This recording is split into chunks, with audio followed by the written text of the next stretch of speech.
പൊന്നാനിയിൽ നിന്നും മത്സ്യബന്ധനത്തിന് പോയ ബോട്ടിലെ തൊഴിലാളി കടലിൽ തെറിച്ചു വീണ് മരിച്ചു. ആലപ്പുഴയിലെ ചേർത്തല ഭാഗത്തെ കടലിലാണ് അപകടമുണ്ടായത്. പൊന്നാനി മീൻതെരുവ് സ്വദേശി ഷൌക്കത്താണ് അപകടത്തിൽ മരിച്ചത്.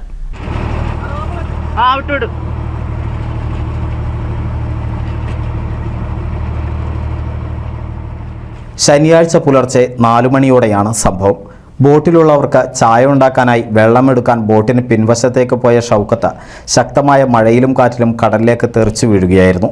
അല്പസമയത്തിന് ശേഷമാണ് ബോട്ടിലുണ്ടായിരുന്ന മറ്റു തൊഴിലാളികൾ വിവരമറിഞ്ഞത്. തുടർന്ന് അപകടമുണ്ടായ ഭാഗത്ത് ഏറെ നേരം തെരച്ചിൽ നടത്തിയെങ്കിലും കണ്ടെത്താനായില്ല. ഇതിനിടെ അപകട വിവരം ഫിഷറീസിൽ അറിയിച്ചു. തുടർന്ന് ഫിഷറീസ് വകുപ്പ് അധികൃതരും മറ്റു മത്സ്യബന്ധന ബോട്ടുകളും തെരച്ചിൽ നടത്തി. പിന്നീട് കോസ്റ്റ് ഗാർഡും ഹെലികോപ്റ്റർ ഉപയോഗിച്ചും തെരച്ചിൽ നടത്തി. ഉച്ചയ്ക്ക് 3 മണിയോടെ ഫിഷറീസ് റെസ്ക്യൂ ടീം നടത്തിയ തെരച്ചിലാണ് ആർത്തുങ്കലിൽ നിന്നും മൃതദേഹം ലഭിച്ചത്.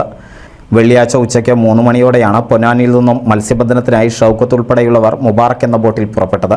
കൊല്ലത്തേക്ക് പോകുന്നതിനിടെയാണ് അപകടമുണ്ടായത്. മൃതദേഹം കൊച്ചിയിലെത്തിച്ച ശേഷം ഇൻക്വസ്റ്റ് നടപടികൾ പൂർത്തിയാക്കി പൊന്നാനിയിലേക്ക് കൊണ്ടുവരും.